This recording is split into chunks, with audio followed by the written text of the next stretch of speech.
propose we start, yes? Alright. So, hello everyone. For the exercise of last week, we were supposed to derive the formula for the centrifugal force, not the centripetal force. And we designed this situation. So there is this, we'll call it set plane, but it actually doesn't really matter.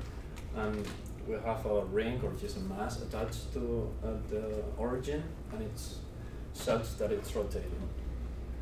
So from there on, we will start to derive equations. Maybe important point to start with. We will have two reference frames, a non-inertial frame, which is the one situated with the mass that it's rotating, and an inertial frame, which is an outside observer that is inertial, so it doesn't have any acceleration, and it's at rest with respect to the origin. So, as Andrea already said, we have this red non-inertial frame which rotates with the turntable on which it is standing. Yeah, be strict on them, really. Give them help. Let's see. One second.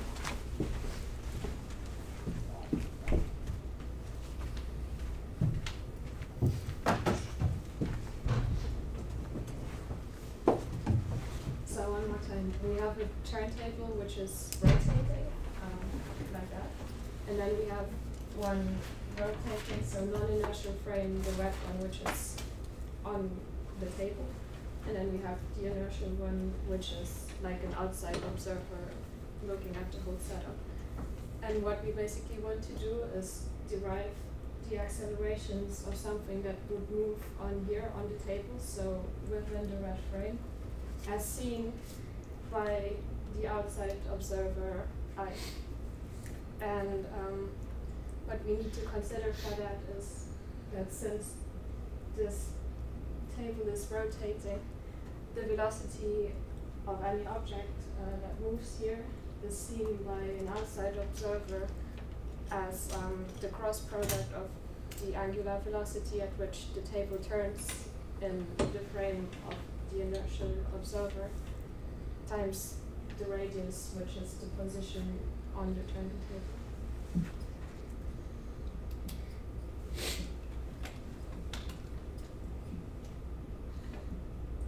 So that would be the velocity as seen by the inertial observer. And so as I said before, if something is moving here on the table, so for example a little person running around with a speed vi, or just with a speed v, actually let's call this run v rot because it's actually only due to the rotation, so we can call this vi the speed of any object moving in the red frame. And as seen by the observer of the black frame, this can be given as Vn, which is simply the velocity of the person or object or observer within the red frame, plus the velocity that we perceive extra due to the rotating motion with respect to our own frame. And this will be given by just this expression. So omega cross r. Sorry, Lisa, just I missed that point. What is Vn? Vn. So Vn would be the velocity of a person or any object moving around on this plane. But with respect to the with rotating respect plane? to his rotating frame. So okay. What we have, if the frame would be rotating, and in this example it would just be a ring or something on a string, so Yes, it would be attached here. For the person in the red frame, it looks like this ring is not moving at all. So if that ring was moving, the n would be its velocity within the red frame. You get it, okay. Okay. So now we will take the derivative of that. Exactly, because we want to derive the acceleration of him, let's say, as seen from the outside perspective. So that's going to be the time derivative with respect to the outside observer frame.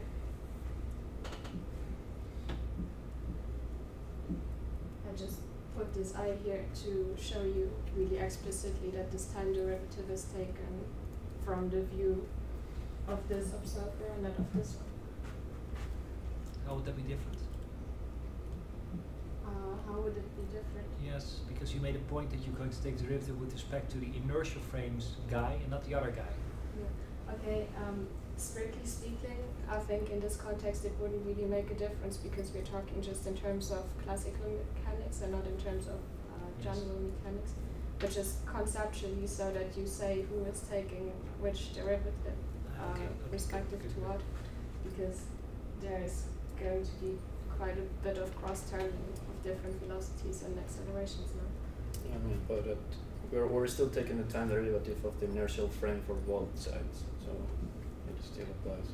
Okay. So we can go two ways now. Either we can just consider the centripetal acceleration, and in that case we could just define directly that this velocity is 0, as is the case here for the ring.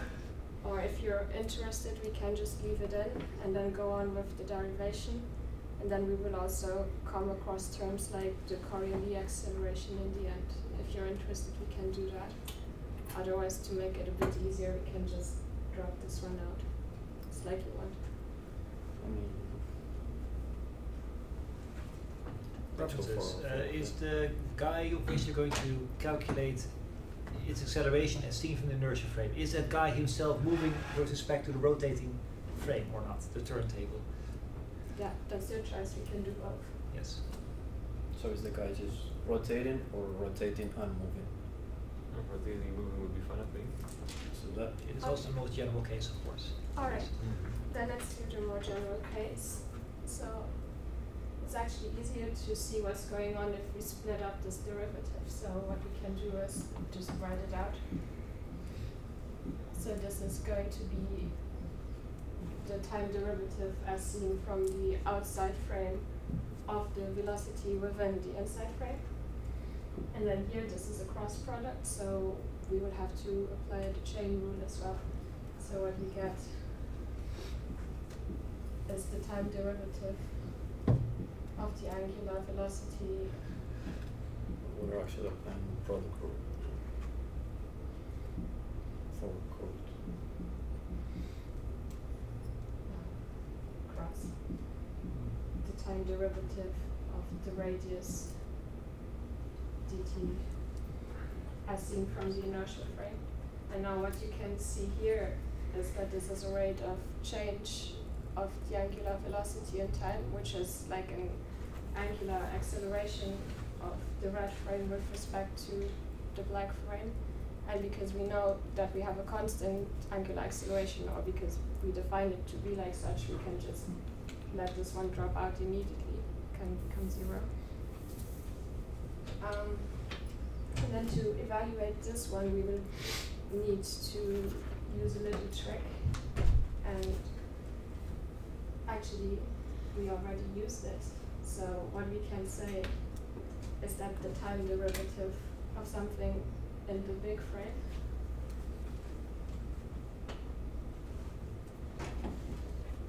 with big frame, I mean the inertial frame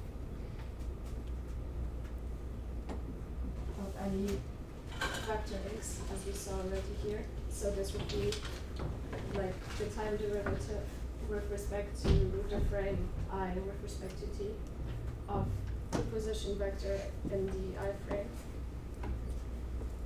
So we can write this.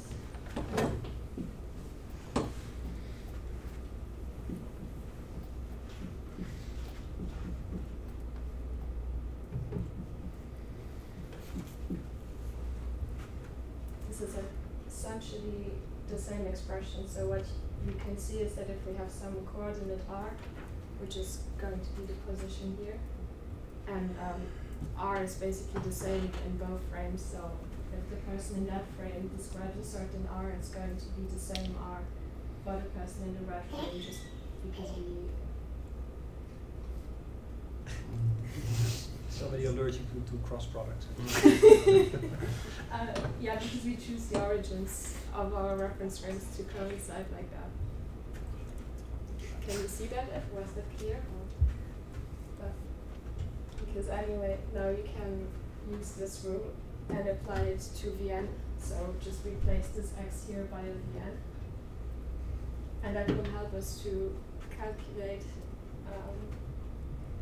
this time derivative, so the acceleration of the person walking with velocity Vn in here as seen from the outside frame. So let's do that.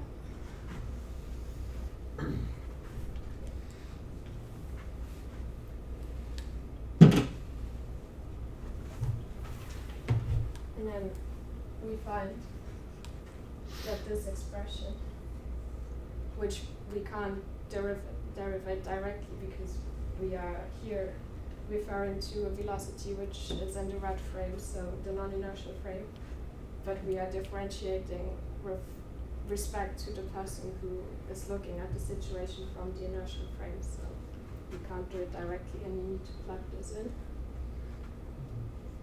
So we have the second derivative of position, which is acceleration later, and the time derivative of omega x times its the cross product of omega and speed. Yeah. Then we said that this one would drop out, and then this one, the first derivative of position as seen for the outside observer, is in fact exactly the same thing as this Vi over here that we already defined. So we also just need to apply the cross product with omega to this time derivative, which gives us this.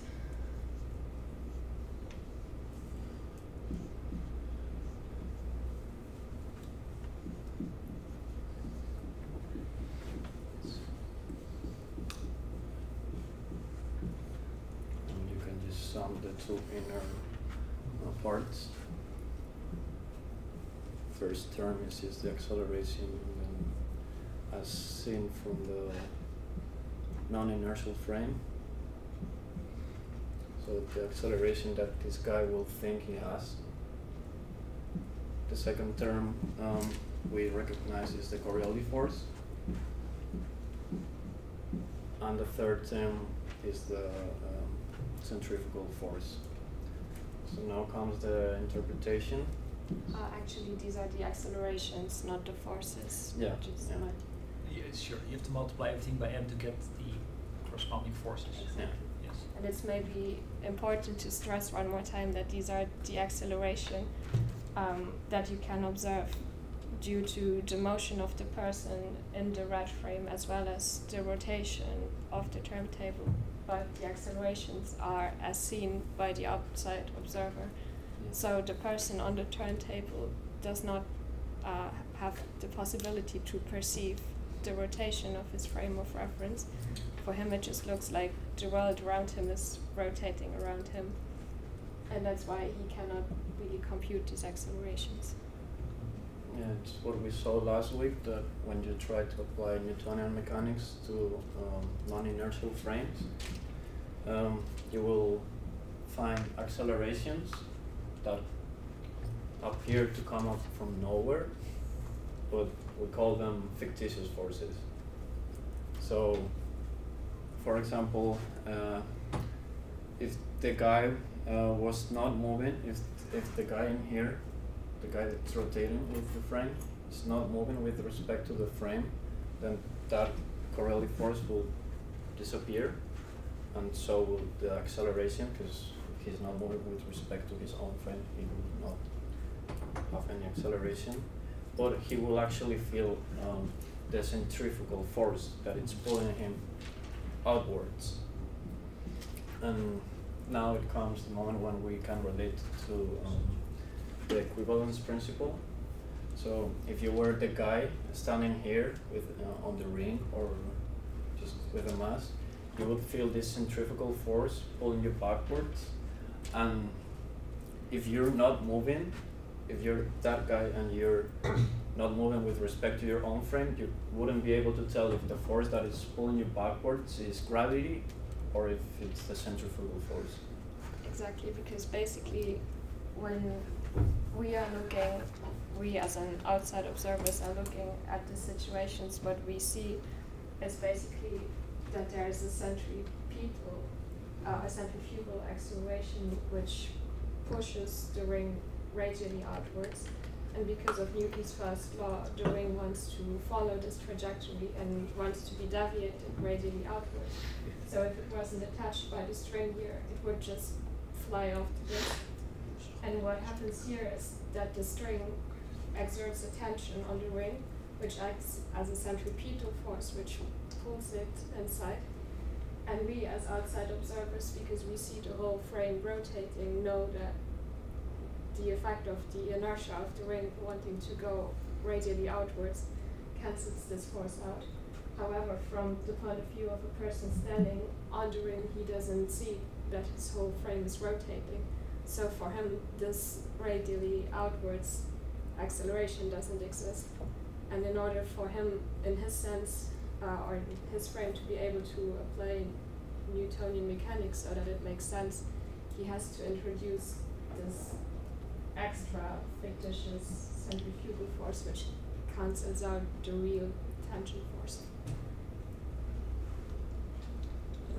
Just as a curiosity or just quick parenthesis, in sci-fi movies, they usually, with these large spacecrafts, they usually talk about fake gravity, and what they would do is you have like a really like a circular spacecraft that you make rotate, so you make it have a centripetal, centripetal acceleration, and if you're standing on the, if you're inside the spacecraft and like trying to run on the as like a hamster, for you it would feel as gravity, which is what I explained before, that there is a force pulling you downwards that would feel like gravity.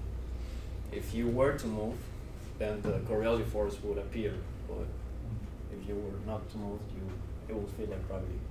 That's, by the way, another quite interesting analogy between the centrifugal force and the gravitational force, because they are both fictitious forces. This expression can be expressed as omega squared times r, because it acts radially outwards as well. So you can see that basically the acceleration depends on the position of your object in the rotating field, and that's the same for gravity, right? Because if you were in that round rotating spaceship, this says that the acceleration would be stronger the further you would be away from the center. And It's kind of opposite. Yeah, it's the opposite, and one goes with r squared and the other one goes with r. yeah, I just realized that. There's nothing wrong with that. It's just the I want to say equivalence, but for obvious reasons I don't want to use that word here, but because it already has a meaning. But the correspondence, how about this? Of this fictitious force and that of gravity only works so much. Yeah. But what you can say is anyway that if you have as a fictitious force, then the mass is not going, or you are going to have a bigger force if you have a bigger mass, but then the mass is not going to affect the way in which the force affects the trajectory of the object, because every object is going to suffer the exact same effects under that force, no matter of its mass. That is very true. In fact, I'm going to take that point to connect it to the lecture of today, namely that of the local inertial frame. I mean, apart from the mathematical detail per se, I think this is a demonstration of applying Newton's laws in a system in which there is an acceleration. I should rephrase. Applying Newton's laws in a non-inertial frame, for instance the turntable, will give you results that do not agree with Newton's first law, so therefore you have to plug in by hand this extra acceleration due to your mass wanting to stay behind, and this is exactly what you calculated. Of course, this indeed is a fictitious force. I say fictitious. You said you had an extra syllable there. I think it's fictitious. I'm not sure who's. I haven't heard that before. Yeah, I might be saying it wrong. Well, in the textbook that I used, they Okay. wrote it like that. So. Okay, well this also explains why my. No, this is probably correct. The third I is an U, I think. No, it's Nee. fictitious. This should be like, this is what I remember. Fictitious. Are there any native speakers This who is- can this is what settle the it's matter? This is what I remember role playing. Fictitious. It's like a book is fiction, like non-fiction fiction, then you have the fictitious books. Yeah, I think that makes sense. Oh, I It's see. like Okay. You actually. Well, that explains why my spelling corrector keeps on giving me error messages here. Okay. Apart from the name, you're right. So apparently, if you're going to describe how things move in in the turntable frame, Newton's laws will give you the wrong answer. So you have to plug in the extra acceleration due to your mass wanting to stay behind with respect to the inertial frame. This is what you've demonstrated now. Yes, and it's very nice that you use this example of this space station that's rotating around, because then this fictitious force pointing outward, centrifugal force, gives the impression of gravity, right? And this indeed you see in some science fiction movies. But you've also noticed, as you rightly point out, is that usually you expect that if you go further away, that it doesn't completely agree with what you expect based on gravity, yes? Yeah. So but can you connect it to the concept of local inertial frames maybe? could you reformulate the question, Yes. please? Let me try and make it visual. We have this rotating space station, Yeah. and it's built in such a way that the outer rim of that thing is the floor of where the astronauts walk and such. And if it's rotating fast enough, then your fictitious force, the centrifugal force, will pull them towards the floor of their spaceship, Yeah. as if there was gravity. Yes, that's the idea. But you know, the gravity, Newtonian at least, goes with r squared, and yours goes with r. So it's like gravity, but not really. Mhm. So you could use the local,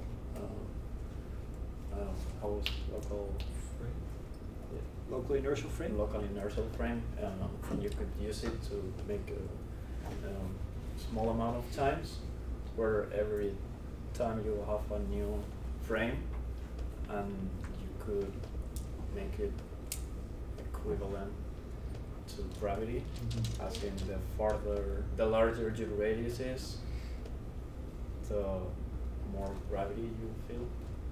Yeah, because as you would go radially inwards, Gravity. here the gravity that you feel Mhm. would decrease, which conceptually would be equivalent as going further and further away from a massive object, so Yes. gravity would decrease. Yes, that works, by the way. That's the. I mean, that is what you get, right? Yeah. It's just that in actual gravity it would go with r squared, and yours goes with r. Yeah. So it has sort of the right properties, and it feels like gravity to that astronaut, but it's not really gravity. And there is a way for him to tell, not by standing still. Does it involve He could also throw a strobe waffle. He could, yes. If he throws it high enough, Yeah. then he would notice, wait a minute, if I throw the strobe waffle to the center of my turntable, Yeah. gravity doesn't behave as if I would expect it to. And this is the moment that he knows, wait a minute, Yeah. it's not actual gravity that I'm feeling, it's just me being in a non-inertial frame. But if I make my ceiling small enough that the difference in R is only very small, it looks locally as if I am in an inertial frame with gravity. But wouldn't it also take a curved path? Because if you throw it and then, because it's That too, yes, yes, thank you. That too, that was I was Coriolis. thinking, the Coriolis, yes. yeah. Because there is also Coriolis force. So if it's the ceiling is not high enough to throw the strobe waffle and notice that there is an R dependence in his case and not an R squared dependence, he could have told that he was not in a gravitational field by just the fact that Coriolis force takes hold of the strobe waffle as well. But if he doesn't, if he throws the strobe waffle only small amounts and with small velocities, or if you will, don't wait too long before it catches it again, it will look as if he is in an inertial frame with gravity. This is the idea of the local inertial frame again. If he sticks close enough, it will look as if he is in an inertial frame. So it's a nice connection to your example with the space station, to the local inertial frame idea. And then for the Coriolis force, for example, you could just try to have a space station with a very large radius, then you would have to have a smaller angular velocity. And then your Coriolis term would automatically also be smaller already, so that would just be some kind of restriction on the geometry of your station. Agreed. Okay. Any questions? Comments maybe? Is the idea clear? Apart from the mathematics per se? Great. Okay, well, if that's it, should we do the applause thing? Is that a thing? Yeah, I think we should. I'm not sure if we did last week, by the way. Did we applaud you last week? I don't know. Do you want one? I mean, We'll give it to Panel later. just personal applause. Just to his house. Yeah, exactly. They erase it, someone is still copying. And then we give away again. No one? Well, it's also on video in case people. Here you go. Oh, yeah, I gave you 2 copies. No? Oh, okay, good. So, I propose to do the first one together.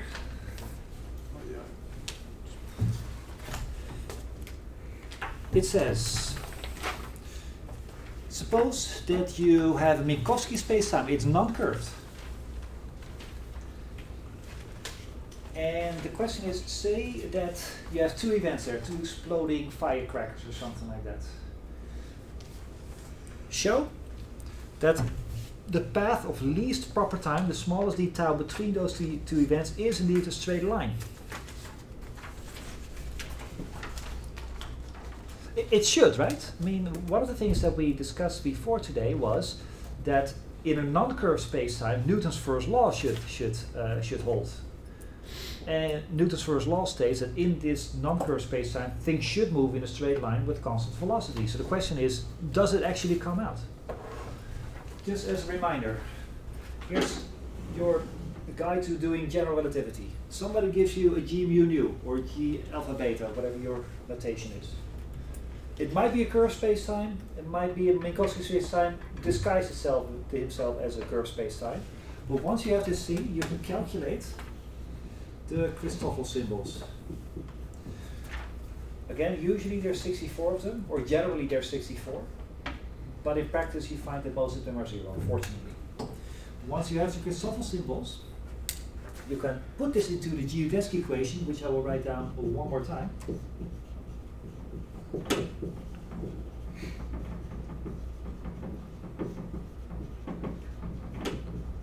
Again, these are 4 equations. 1 for time, 3 for space. Just conceptually, a Yes. geodesic, would that be a straight line path on a curved Yes, surface? that's literally the definition of a geodesic. A straight line on a curved space. This is why it's called the geodesic equation. So again, somebody gives you a space-time, curved or non-curved. You calculate the Christoffel symbols. The Christoffel symbols you put into the geodesic equation.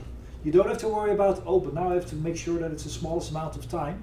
No, that's already satisfied by the fact that it's a geodesic equation. The geodesic equation is by definition the equation that makes sure that the proper time is the smallest number. So you don't have to put that manually in. Then you get a differential equation. In fact, you get 4 of them. 1 for time, 3 for space. You solve that differential equation, what you get out is your 4 coordinates as a function of time of that thing that happens to be moving. That's the idea. This, by the way, is how you do general relativity. So remember last week when we said space tells matter how to move? That's this. Once you have a curved space, pop, pop, pop, pop, pop, tells you how matter moves. By the way, I haven't told you yet where this comes from, but that's not for today. I mean, where does the metric itself come from? Anyway, not for today. So let's do this right here, right now. And maybe it's good to have the definition of the Christoffels here again. alpha beta 1/2 over g alpha mu derivatives. This is alpha g mu beta plus g beta g alpha mu minus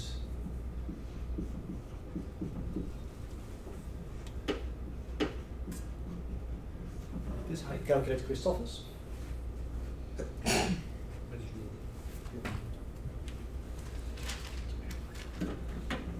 Let's apply this rule series of steps to the simplest space-time that you can imagine. Minkowski space-time, no curvature whatsoever, just special relativity space-time. I'm missing one of the black markers.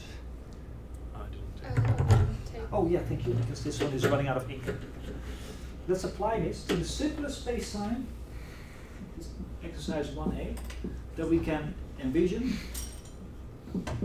That's this one, the Minkowski space-time, which we also denote by eta.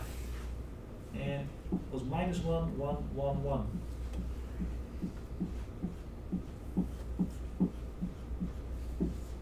Special relativity space-time. That's this. Now go to here. What are the Christoffels? Well, since there's all constant numbers in the metric there, all the derivatives of all entries will be 0, right? Yes. So the whole Christoffel will be 0. All Christoffels, all 64 of them are 0. Nice. So Again? yes. These are constants. Yeah, okay. Yes. Okay. And the Christoffel is a sum of derivatives. Well, derivatives of constants are always going to be 0. So we are in a happy situation where, in our case, all Christoffels, thank God, all of them are 0. All 64 of them. Good. Makes life easy. Let's go one step further. Wouldn't you this equation just turn into Newton's second law now? Oh yes. Because now, this thing, all these Christoffels are 0. So that means that all this part is just not there.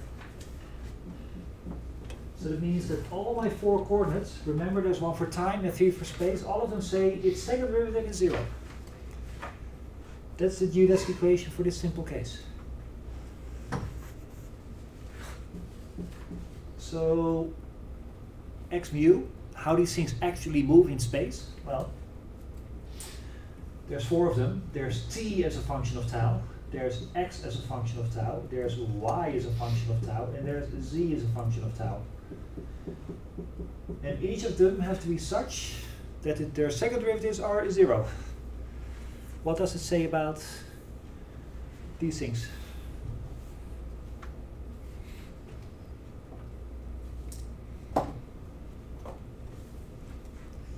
I'm saying you have a function and its second derivative is 0. What is that function? It's quadratic. Not quadratic. That will give Oh, you a no, constant. No, just straight line. So linear. They're all linear, yes. I mean, the same. Yeah. Let me say it in 1/3 equivalent way. It's proportional to tau, all 3 of them. This is some number times tau. This is some number times tau. This is some number times tau. This is a number times tau. Right?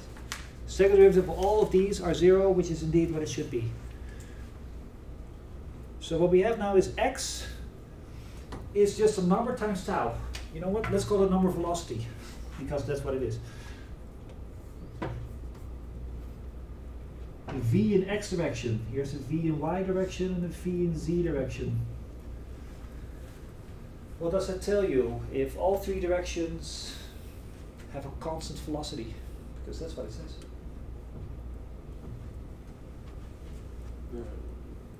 Inertial frame. That's an inertial frame. We find, indeed, here you go, Newton's first law. There it is. It says that all 3 spatial directions have a constant velocity, vx, vy, vz. So, you don't have to worry about, well, is this a path of least proper time? It is, automatically. The fact that you use this equation makes it the path of least proper time.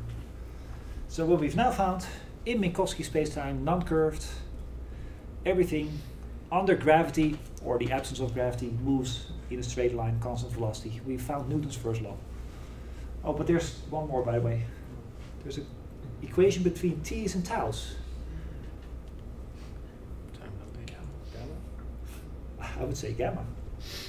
Nice. Why would you guess it's gamma, by the way?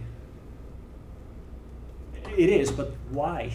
I mean, this thing doesn't tell you that. It just tells you it's a constant times tau. Why would you make that constant gamma, not gamma squared, or 1 over gamma, or the logarithm of gamma, or 15? I guess it's a bit cheap to say because is that we just know that to be true. That'd be a bit cheap to say. That is a little bit cheap to say, yes. Yeah. It is gamma, I was right? going to say time dilation formula. Well, yeah, of course, this is what you do. This is one, okay, that is somewhat cheapish, because you would say, well, wait a minute, I know t is a function of tau. Remember, gamma is the relation between dt and d tau. Yeah, that's what But, sure, if you take the d of this side, you take the d of this side, and this is a constant, this is what you will get. So yes, just by knowing the time dilation formula, you can just guess what this number is. Sure. It is a little cheapish. It's not incorrect though.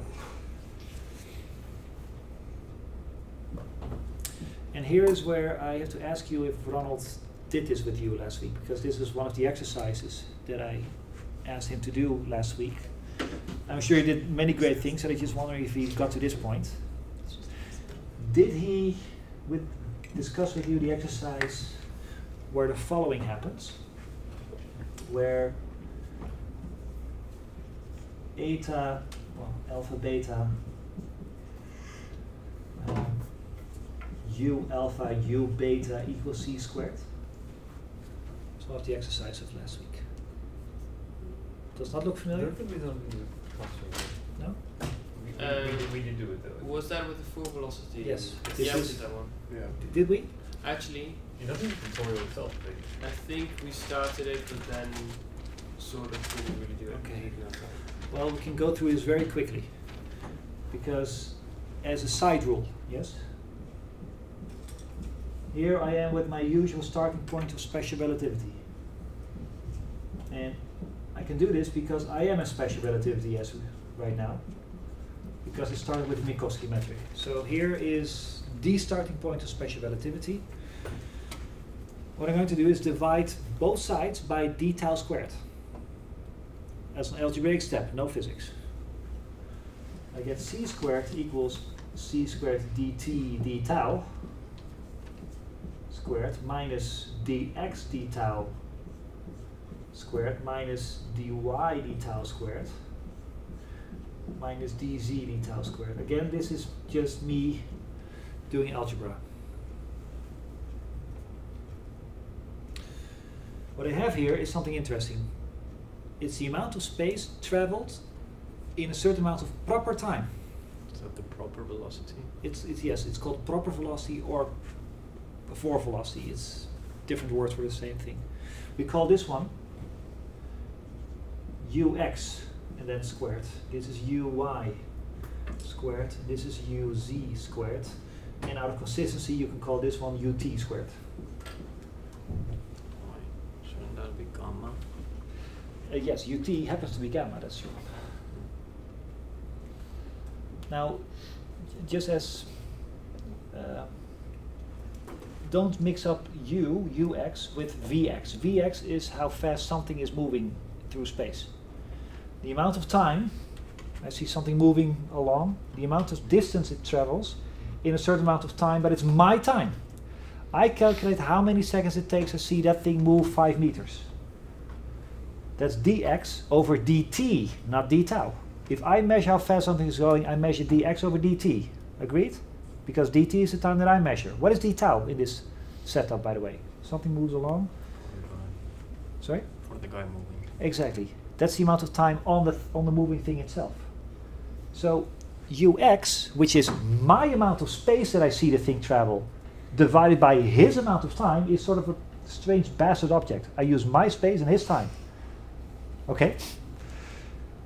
do you see that? I mean, this is not the velocity that I see. It's my amount of space divided by his amount of time. So it's by bastard, I don't mean it's a bad thing. I'm just saying I'm using two different origins to get to that. And that's you. That's you. And the proper velocity has a very important role in physics, in general relativity. Namely, you can already see it here.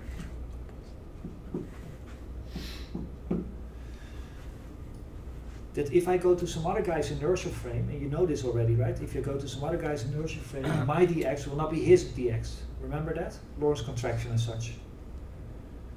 And my dy will not be some other guy's dy. And my dz will also not be some other guy's dz. But apparently the sum of their squares in this way is the same for all. So why right? I mean, this gives you c squared. I just got it immediately from my Minkowski metric. So why are u's proper velocities more important than actual velocities I would measure? It's because the sum, or this particular combination of proper velocities is invariant, and the combination of normal velocities is not. So people prefer to use proper velocity. Yes, it's a bastard object, but fortunately there's something invariant about them. This is why. Now, if you want, this rule you can again write in terms of your Minkowski metric and contractions. You can also just remember it like this, but you can also write it like this.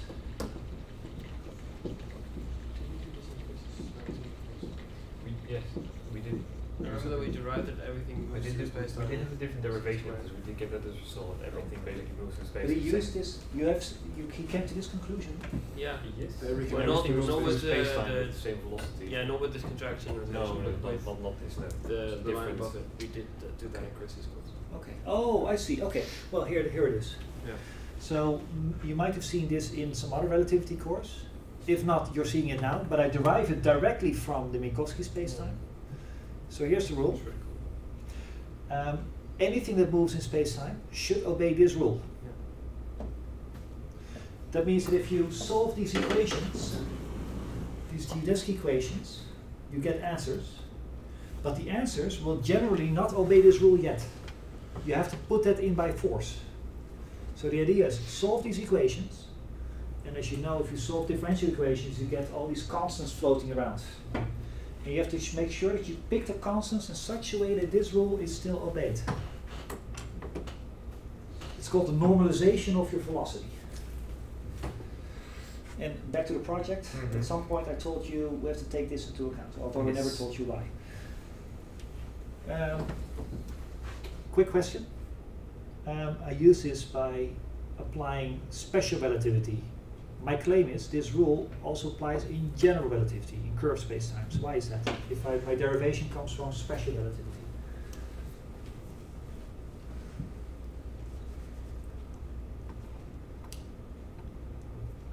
Should be invariant, right? I actually like that answer. I wasn't going for it, but yes, it should be invariant, sure. Is it again something to do with if you are in a curved spacetime, there's always a reference frame you can choose in which it looks as if it is? That's the local inertial frame thing again. Okay. In a local inertial frame, things move along Newton's first law, or if you will, it looks as if it's an inertial frame. So you can use special relativity. And since in a local inertial frame, special relativity holds temporarily, this also holds temporarily, but then again, you do this for all these successive inertial frames, local inertial frames. So this holds along the whole curve. By the way, this is the same statement as saying it's an invariant. Now, my question was, there is some number here that you don't know, right? And then you say, well, I know by time dilation that it should be gamma. Let's see if we can get it from here. Because all motion should obey this rule. So also this motion. Let's try it out.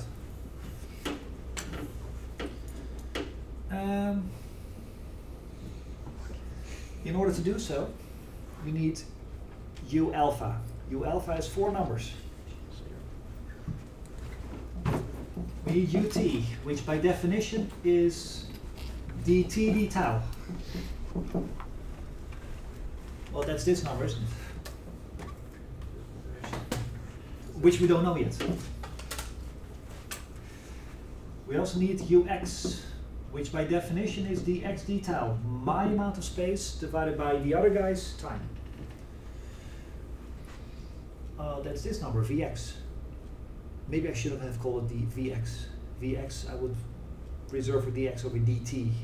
That's called ux.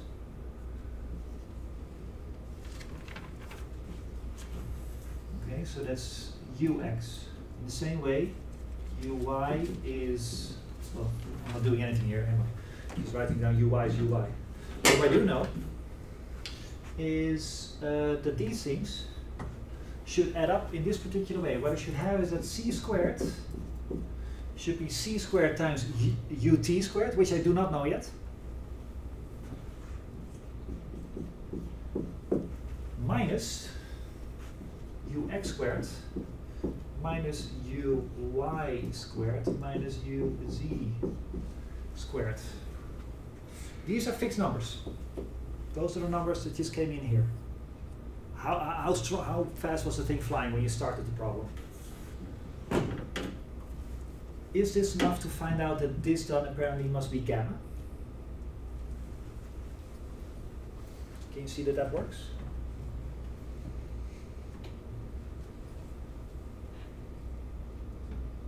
Not yet?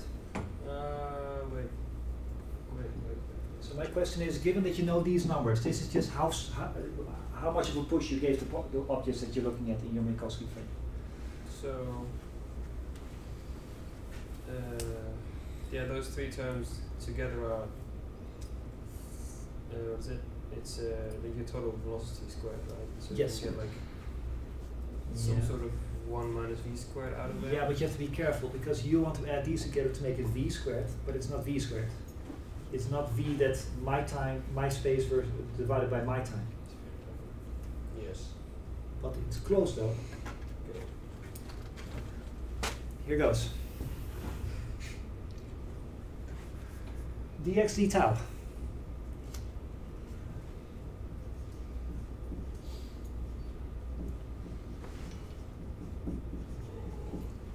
Agreed?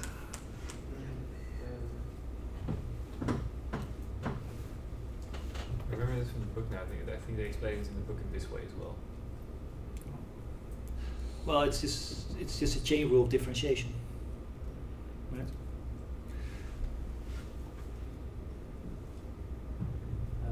Don't let the mathematician see this, but you can cancel these out. You get dx d tau. You get the same thing. This is not how derivatives work, but it just happens to be true in the case of the chain rule. Okay. Hey, but dt d tau, that's exactly ut, isn't it? This is ut. This dx dt length is my amount of space divided by my amount of time.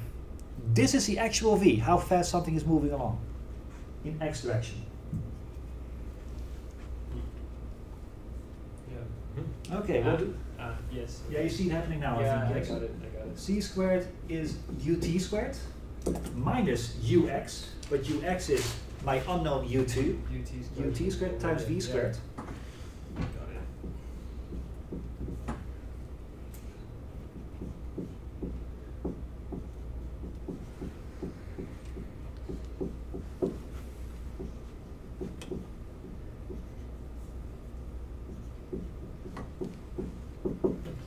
So from here to here, this is just having applied the chain rule a number of times, 4 times for each term.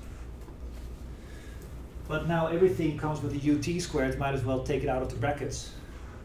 I get c squared ut squared. Ut squared at this point is still unknown. But what I get here is 1, is this one, minus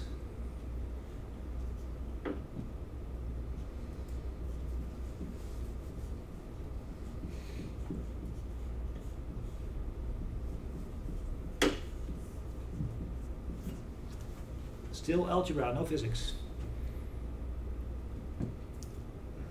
I see ut squared in every term, just took it outside of the brackets, I get this. So these are my actual measured velocities squared, which gives me the total velocity. C squared ut squared times 1 minus these 3 add up to v squared. V over c squared. And all of this should give me back c squared, because that's this rule. So the question is, what should ut be in order to make this thing come out c squared? That's gamma. So no, just by the geodesic equations, you cannot tell what ut is, just that it's a constant times tau. It is this additional rule that tells you, and it should be gamma. So even if you have never heard of the time dilation formula, you could have told by this rule that this is gamma. Question? Yeah. So we were supposed to do this for the exercise, or No, this is just me okay. asking you if you had seen this before, and I got the impression that the answer was yes, no-ish. So I'm squeezing that in now. It was an exercise of last week. Because one exercise of last week was prove that this is always true for all motion. And last week exercise was for special relativity, but by the idea of local inertial frames, it holds for general relativity as well. So upshot here. Yes, our particular curved space-time gives you things that move in a straight line, and this addition rule gives you exactly time dilation back. So if you will, here's another derivation of time dilation. Yes? It's maybe a bit of a trivial question, but Okay. if we can just express general relativistic situations by enchaining a lot of local inertial frames, why Yes. would we even need a general theory of relativity? If we can just boil it down to essentially... Because then every time that you, suppose that there's some particle flying around in a curved space-time, in gravity, and you say, well, for about a microsecond I can use special relativity. I can solve how things move in special relativity, that's in a straight line, constant velocity. But then I go to this, but then more than a microsecond later, you have to go to another local inertial frame, and then you have to constantly switch inertial frames. And that's an issue, because that means that your original local inertial frame might have tau or t as its coordinate, and in the next local inertial frame, that t is not the same as the t in the previous one. So you constantly, for every second, you have to change your t's and your x's and your y's. By the way, if you find that extremely confusing, suppose that you have a curved space. Not space-time, no relativity, just Earth. Okay? My claim is you can view Earth as a series of flat spaces. If you look close enough, then this part looks pretty flat, right? And you can just use normal Euclidean geometry. The sum of the squares is going to be 180 degrees, there's Pythagorean theorem, all works. But it only works so much. And at the moment that you find yourself here, you have to get another piece of flat space, but these two are somewhat curved. So the x's here are not the x's there. So this is why,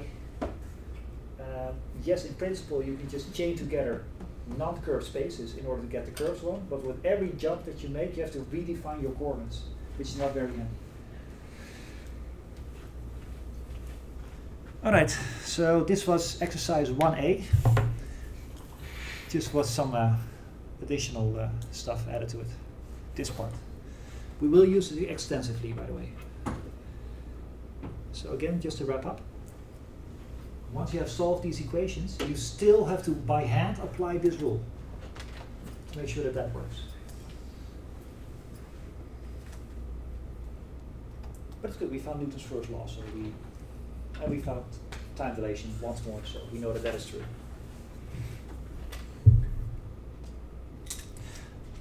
How do you propose we continue? Well, yes, but agreed. The idea.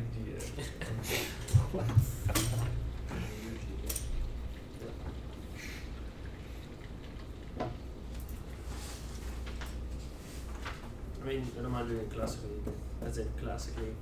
Yeah. That's not what I meant.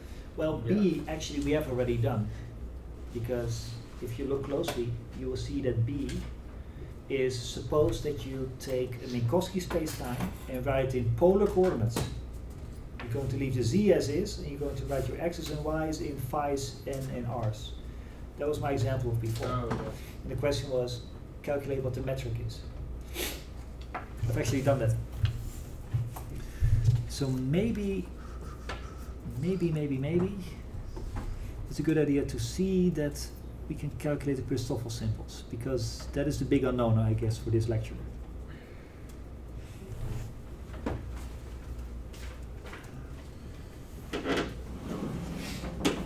So we're going to do the same steps again, but this time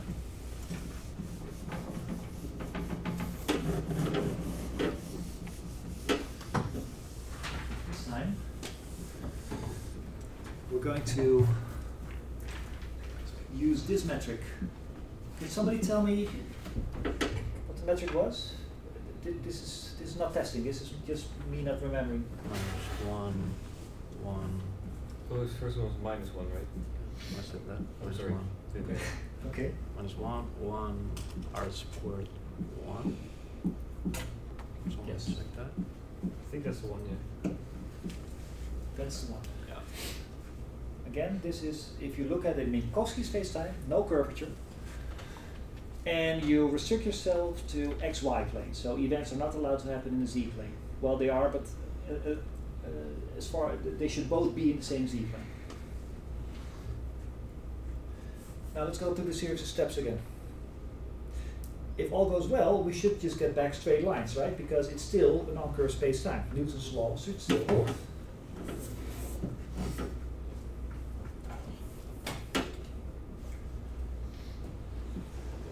If nobody complains, I do propose to do this as a group effort.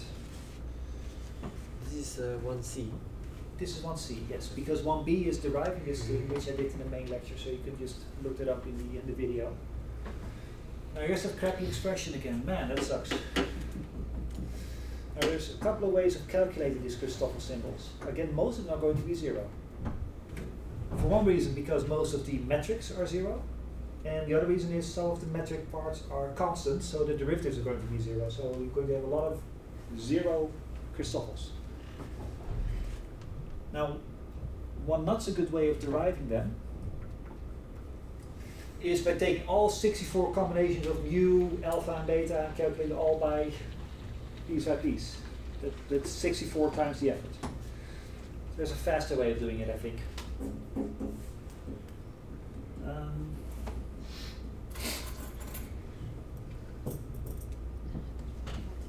Which one shall we do first? I need a mu value. We're going to do time Christoffels, the r Christoffels, the theta Christoffels, the z Christoffels.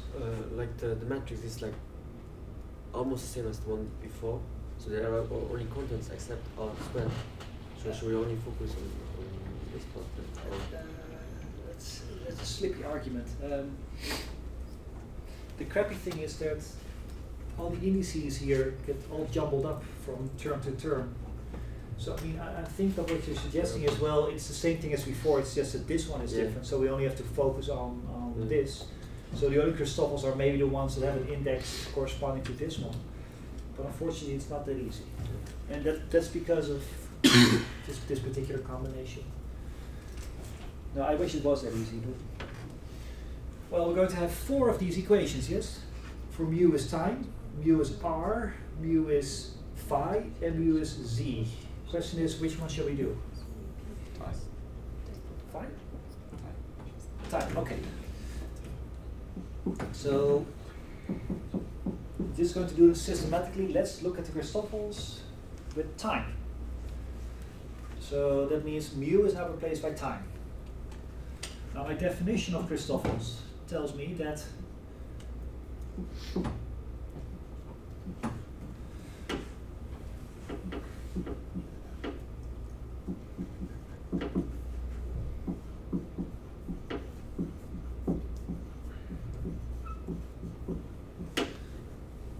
I hope you're okay with the shorthand notation I use here for the derivatives.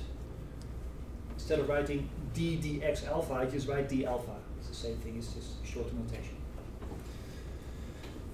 Okay, well, okay, one of the three indices has now been given a value. You still have 4 of these and 4 of these, so it still sounds like you have 16 of these possible combinations. But let's be smarter than this. You remember what this is? The inverse. That's the inverse. So let's write it down. G mu nu, but now with the indices upstairs, I said, is for all cases in which we are going to look, it's not a general rule, but for all cases that we are going to investigate, it is. It's just all these terms 1 over. So it's 1 over minus 1, 1 over 1, 1 over r squared, and 1 over 1. The rest are zeros.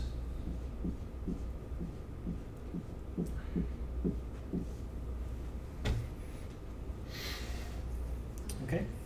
Conceptually, is the inverse of a matrix the same as the inverse of all its entries? In fact, it's the question Arthur also asked during the break. And the answer is yes, if it's a diagonal matrix. If there's zeros on the non-diagonal part. Generally, G mu nu with mu nu upstairs is the inverse matrix of the metric. And generally that's a complicated expression. But in our case, because it's a diagonal matrix, which means that there is zeros along the non-diagonal, this rule holds. All right, now look at this. There's a nu here, there's a nu here, so that means there's a contraction between these two. So nu for this combination has to be given the value 0, 1, 2, and 3. Now we're looking at the T row of the inverse matrix. This one. Now which of these contributions will give me something? 0. The 0. So yes, the nus in principle have all 4 values. But you can immediately tell, well, of these 4 values, the only one that gives me something is when nu is also 0 or t. So without losing anything, I can just say, well, excuse me, the only one that matters is the nu is t version. So I'm going to replace all my nus with t's. It's kind of confusing. You use 0 and t. Which Yes. one? Yeah, it's actually I'm kind of confused about that. it will be the Yes. same as 0, 0, yeah. Yeah, yes, that is confusing. Unfortunately, it is conventional. The 0 It's row the t. is the t Okay. row. Yes. Let me use zeros and 1, 2, 3. Maybe that's the best thing to do. Just not to get confused.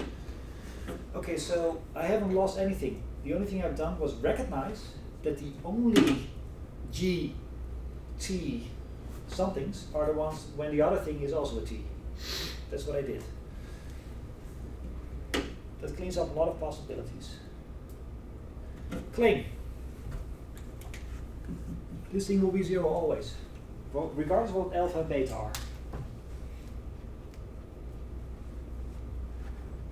Why is that?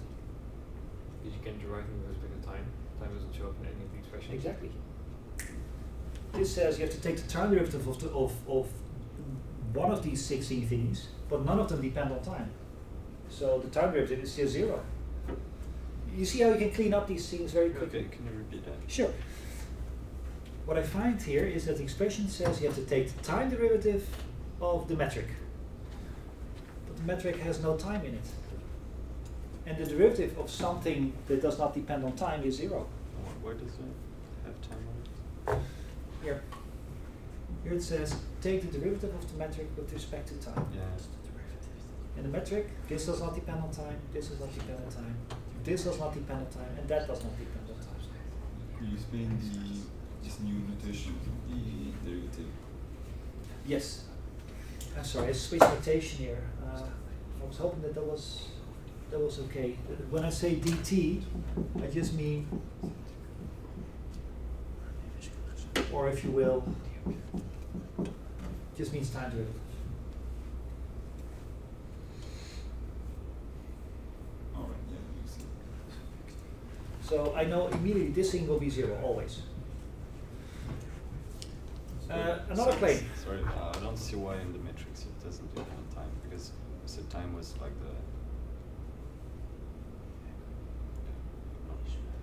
Well, there are some expressions inside the metric, like most of them are just constants, but there's, for example, also the r squared that turns up in there. None of the entries in the metric tensor depend on t. There are some that represent time elements, so to say, but none of them actually depend on t in expression way. Yeah, there might be some reason to confuse ourselves here. I mean, we call this the time row, yes, the zeroth row.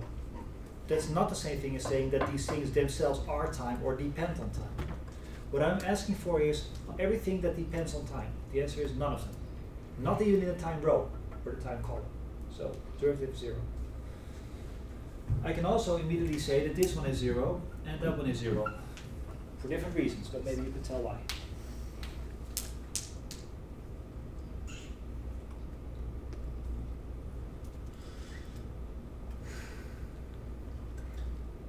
The first one just refers to the time row. Yes. This one Mm-hmm. refers to And these four. those derivatives are always going to be 0 because they're all constant. Exactly. Yeah. And the same goes for the other one, but then it's Yeah. time column. I don't even specify which derivative, time derivative, space derivative. It's just constants, and derivatives of constants, whatever derivative is going to be 0. So I know immediately, sorry, this is 0. Same here. This is the t column, or the 0th column. It's this one. So I have to take derivatives of constants, which gives me zeros. Long story short,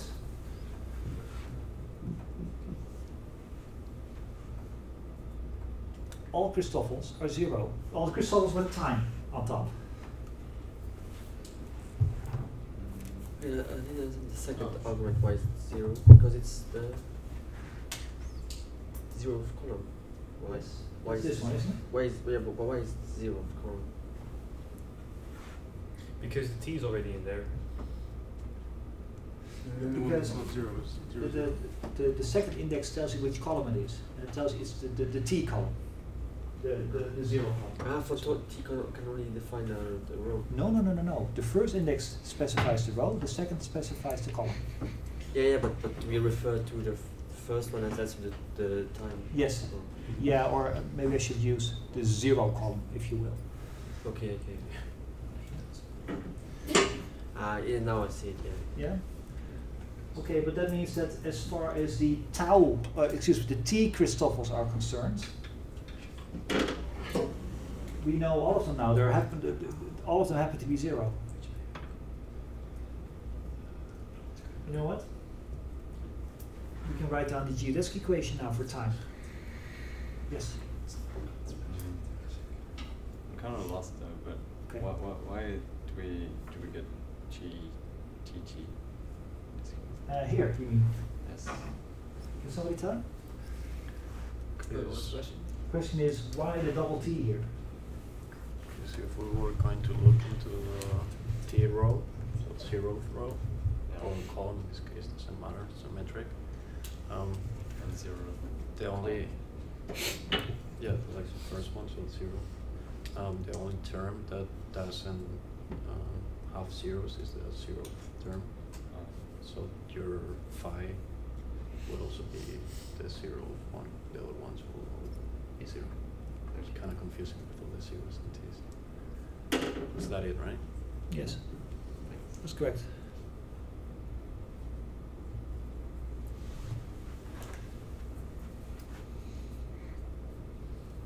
We can now write down what the geodesic equation is for t. Because if we want to know how t evolves, right, we take mu is 0, which is a t component. I get this. That's just this. Mu is 0, and mu 0 means time. So there you go. Plus, well, the Christoffel symbol, but they all happen to be 0. So times 0 times some other stuff equals 0. What does it tell me about t itself? T is a function of proper time. What is that thing? Same time as the top. It's the same time? No, it's something times tau. Oh yes, something times tau.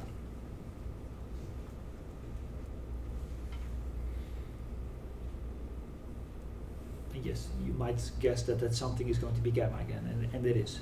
But you cannot tell from this equation per se. Yeah, You just need to do something with that again. yes. But we can only use this at the moment that we have all the other equations as well. So at this moment we just know that t as a function of tau is a number times tau. Alright, so we've done the mu is t now. Which one is next? R's. R5? Oh.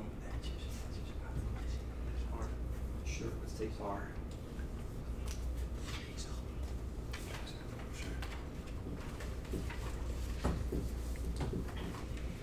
Next step, going to find the Christoffel symbols for R, where mu is R, so this mu is R. And yes, maybe I should say mu is 1, this means the R coordinate. Okay, well that means that this mu is R. Here's u. And then I get this long expression again. Yeah, it's crappy work, isn't it? But maybe we can already clean up a little bit here. Because here is going to be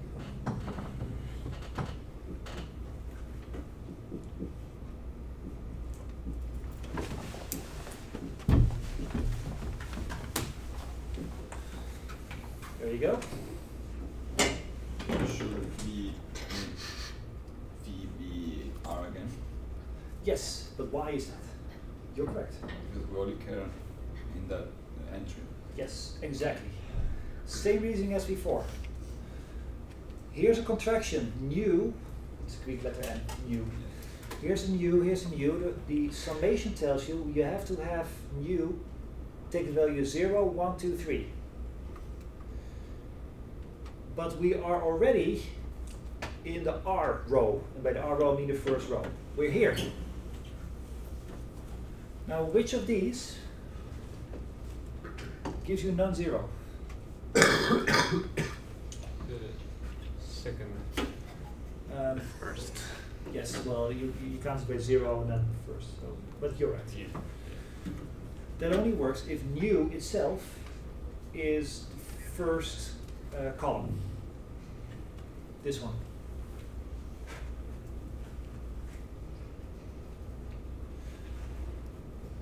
So I can immediately tell, well, excuse me, that the only nu's that matter are the ones where nu itself is R.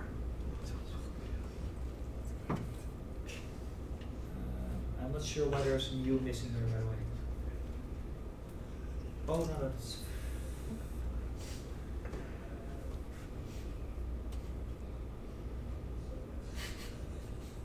Oh, that's correct. Okay, there you go. So there it is. Can you tell which ones are 0 of these? Maybe none of them are? Last one. So what's the question? Non-zero or zero ones? Let's do the non-zero ones. No, let's do the 0 ones. Is there anything in here that is automatically 0 always?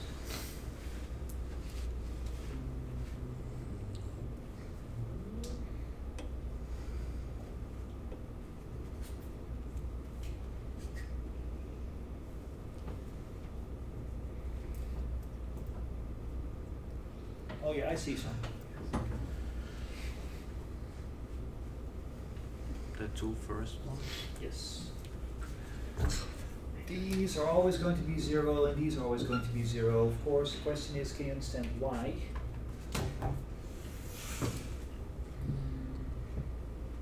It's correct.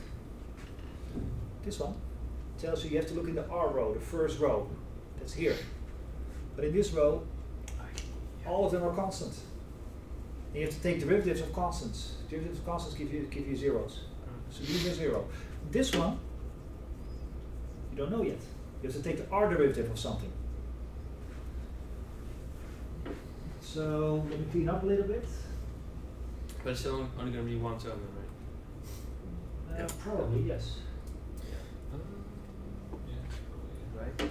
Is there than one algorithm? Yeah, you're right, because I have to take the alpha beta, of which you can take an R derivative. So which of these alpha beta of these metric you can take the R derivative of? 2, 2. The 2, 2 one. You can take the R derivative of this one, or this one, or that one, or the zeros. So apparently the only alpha beta that gives you non-zero is when alpha and beta both correspond to this thing here. So you can tell that the only Christoffel symbol with an R upstairs is when alpha and beta are both, which one is this? It's 2, 2. And 2, we correspond in our notation with phi.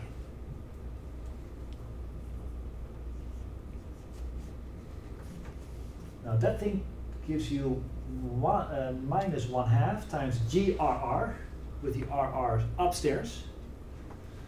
That's this one. So it's just 1. So this is just 1. And times the R derivative of G phi phi. The R derivative of G phi phi, which is this thing. What's the R derivative? 2R. 2R.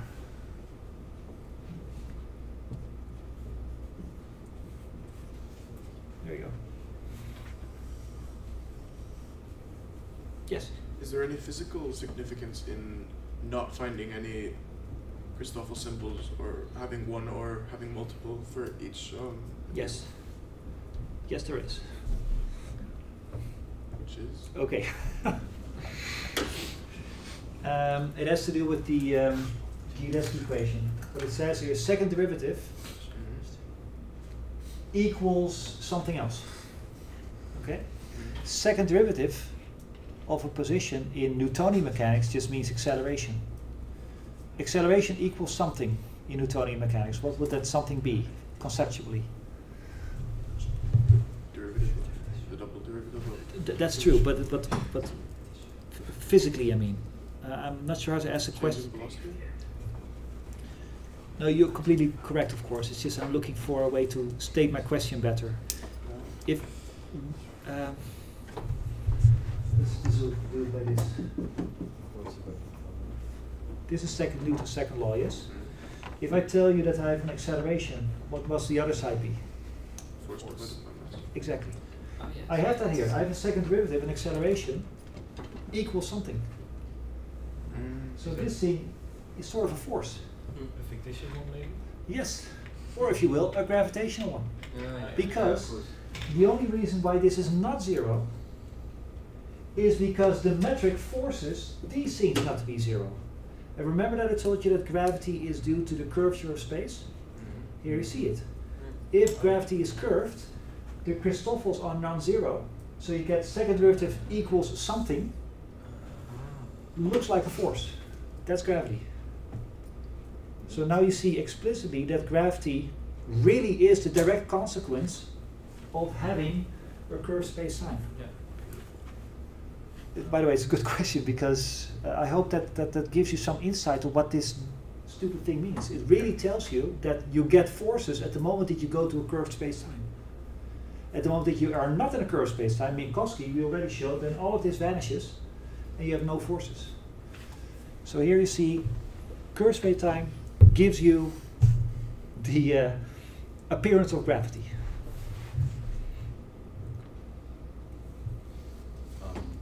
Then we had to apply the rule. Yes. Because what we now have is just a Christoffel symbol. Yeah. Agreed? Running out of space, so let's continue here. Okay, we have found that there's exactly one Christoffel symbol with an R upstairs. All the other ones have 0. Let's write down the geodesic equation for the R coordinate. I'm at this step now. It says second derivative with respect to R.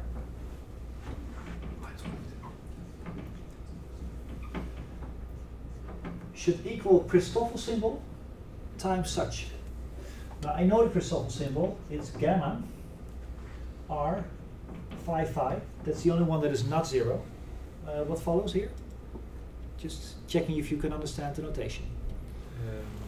Delta x phi, dx, with d phi d tau times d phi d tau, which is d phi d tau squared. This is a summation convention again. I have an alpha beta downstairs, alpha beta upstairs. It means give them all the values that they have. It so happens that all values of the Christoffel are 0 except when alpha and beta are both phi. That's what we just calculated.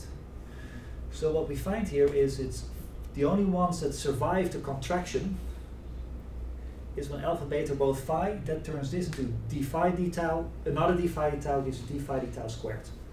So this is the equation how things move in r direction in a curved space-time. Well,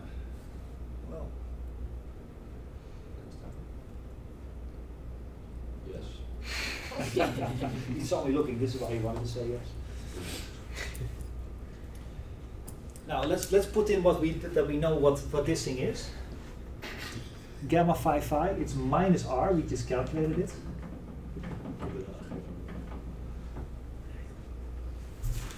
I think in my notes had a different thing, but I might have made a mistake somewhere.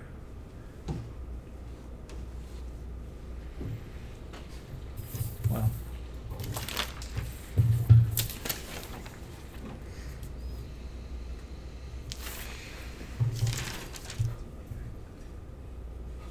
No, it's correct. This is it.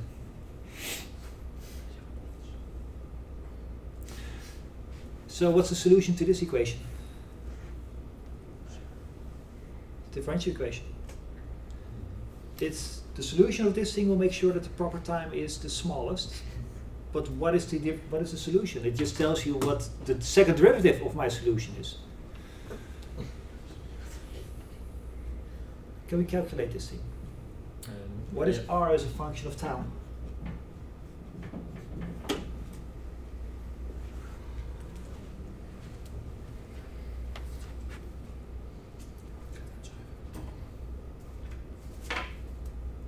Can we actually do that with just this equation? No. It's a trick question. It's a couple. Well, in order to solve this one, you need to know what phi is, yes? You have to plug phi in order to find what r is. And we don't have phi yet. Well, dang. We can get it. Yes, because we have to do the same trick again for phi. Yeah. Write down its geodesic equation. But isn't it? Oh. Yes. Wait, it's not going to be 0. Why? Hold on. Per se. Phi was which? No, one? it's not going to be 0 because now you're gonna with phi you're going to use the g upstairs mu nu metric tensor, of which the 2 or the phi element is 1 over r squared. Of course. So you're going to get So another you can non-zero still Christoffel. Yes. Alright, I got it. Now, this you can do for yourself. I'm just going to give it a Christoffels because I've already calculated them. The Christoffels in case of mu equals phi, the non-zero ones are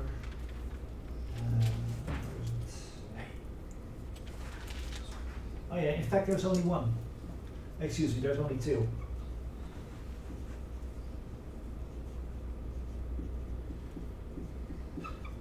This is just, if you go through the definition of this thing, play this game, you will find that there's only 2 non-zero Christoffels for phi upstairs. These 2. You can check this for yourself. Now, given that this is the fact, you can also write down what the differential equation now is for the phi coordinate. This equation. Let's see how many people are still awake at the end of the long afternoon. Which equation, sorry? This one. I'm going to write down the geodesic equation for mu is phi. I have the Christoffels now, so I should be able to write it down.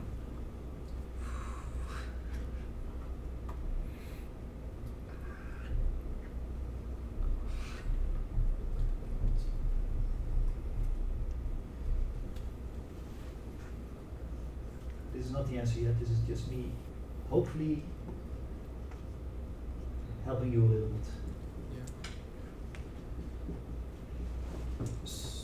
Just plug in those two Christoffel symbols and Yeah, give yes. the With the two differential, the two derivatives, the correct coefficients, I would say.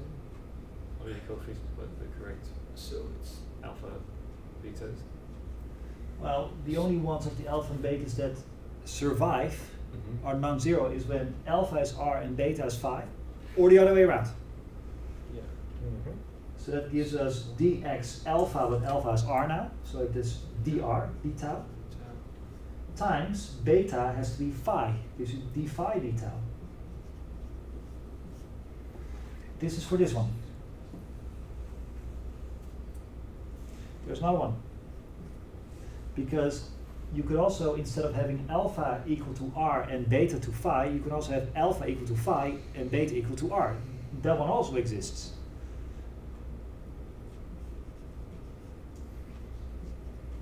It will give you this. So we have to do the Golden Law twice? I didn't catch that, I'm sorry. Sorry, because we have two Christoffel values, we have to do this calcul twice? Yes. Yeah. In this particular, you can see here that, well, I get phi r phi, which is 1 over r. And I get phi phi r, which is also 1 over r. And both of them get multiplied by dr d tau, d phi d tau. So it's just twice the same expression.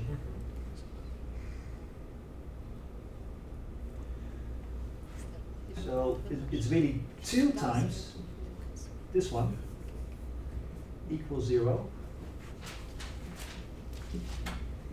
Okay, but now we're done, because now we have all the differential equations.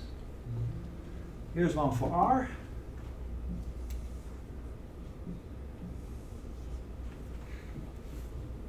And here's one for r, here's one for phi. We have to solve these. I know what the answer is going to be. It's going to be a straight line because we're just in Minkowski space. It's just crappy coordinates. But let's check if that's really the case. The time we had already solved, that just says t equals something times tau. Then we derived the differential equation for r, and we said we cannot solve it because we need phi to solve this one.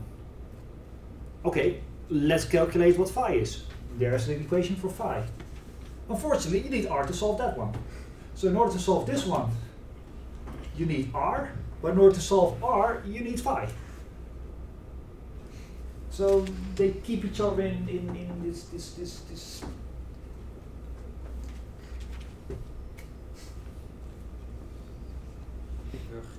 Yeah, thank you. Yeah. Chokehold. They keep each other in this chokehold. One says, I'm sorry, I'm waiting for you to give me your answer before you can calculate me. The other one says, well, I'm waiting for yours. Here's another reason why general relativity is hard. It's not these Christoffels, it's the fact that these equations you typically cannot solve separately from each other. You have to solve them all at once. In this case, 2 of them in one go. Wow. So, man, our life sucks, doesn't it? And all of this was if we're not using the z origin. Yes, but I can tell you immediately what z will give you. It will give you z is 0. Yes. Can you not apply this substitution? Oh, that's a good idea. Anyway. Can you use the Solve it like simultaneous equation. What would you substitute? What? You have d phi d tau squared. You could just substitute that. Actually, I think I understand that, because what you have 2 equations with 2 unknowns, and typically you can just take one and substitute into the other and make one equation with 1 unknown. This trick you can do. I agree, that works. Now, how you solve these, because you will encounter these frequently in general relativity, unfortunately there's no standard trick that always works. You have to rethink your strategy with every exercise. So this is a working strategy. It's one that I go to myself every now and then, but it can go a little bit faster in this particular case. So remember that we had our situation, this metric. Remember that I drew this picture? You had A over here, you had B over there, X, Y, and such. Remember this? This was really just Minkowski spacetime, but written in R phi coordinates. Phi R.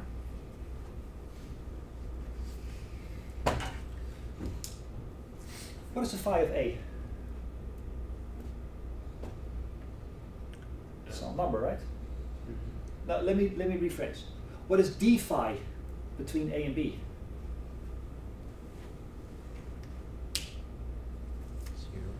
It's 0. They're both along the same angle. So what does it say about d phi d tau? If they both have the same phi, 0. that's 0. So we're in the lucky situation that for our setup, these derivatives of d phi and d tau are all 0.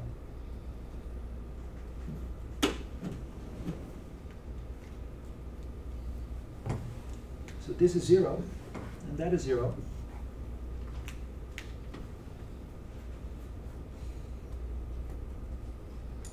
Now then you don't have to solve this anymore because we're looking for how phi changes in time. Well, it doesn't. It's the same number, some fixed number. What does this tell you? dr squared, so the derivative of r with respect to tau is a constant. What does it say about r?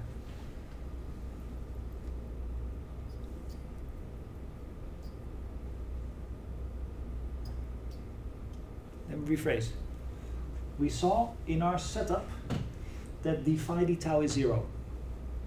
That means that d phi d tau here is 0. The differential equation that you end up with is dr d tau squared equals 0, all by itself. So what is r as a function of tau? What function second derivative gives you 0? Constant times tau. So Constant times tau, yes? yeah.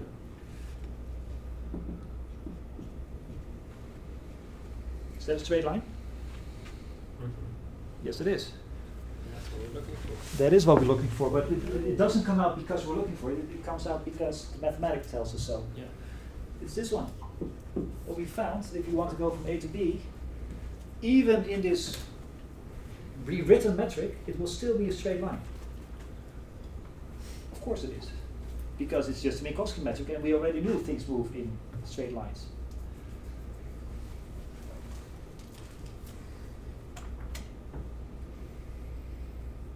Lovely. Yeah.